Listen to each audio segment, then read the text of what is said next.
Most of what we need to do for this side will be the same as we did for the top.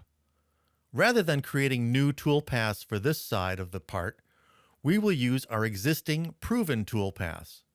This will improve our workflow, reduce our programming time, and produce consistent toolpath output. We don't need to copy all the toolpaths, only select toolpaths from Setup 1. With Setup 1 expanded, I want to select the Face toolpath, the two 2D adaptive toolpaths, the two contour toolpaths, the chamfer toolpath, and the spot drill toolpath. Select the Face toolpath, hold down the Shift key, and select the spot drilling toolpath. Now with all those selected, I can right-click my mouse and select Copy. Now I'll click down here on Setup 2, right-click, and tell it to paste those toolpaths. If we expand Setup 2, we have our 7 toolpaths. You'll notice they all have a red exclamation mark, indicating that they are all currently invalid or dirty toolpaths.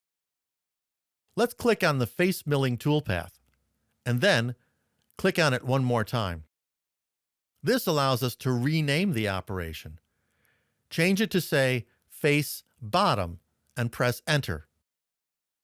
Right-click this operation and select Edit.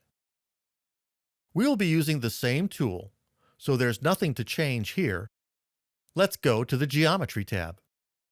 It still wants to cut the entire stock boundary, so there's nothing to select here. Let's go to the Heights tab. The top height is set to the stock top. Remember, the stock model has about 200,000 stock that we have to remove. For the bottom height, it's set to the model top. There's nothing for us to change here. Let's go to the Passes tab. Most of this will be the same as before, but this time we're going to enable multiple depths. Set the maximum step down to 0.08.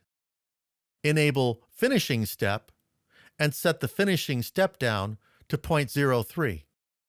There's nothing to change on the Linking tab, so let's press OK.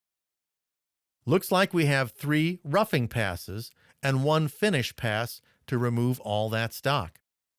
In this lesson, we covered copying toolpaths between setups, renaming operations, and creating multiple depth cuts. Press Ctrl+S to save the part, Command-S on the Mac.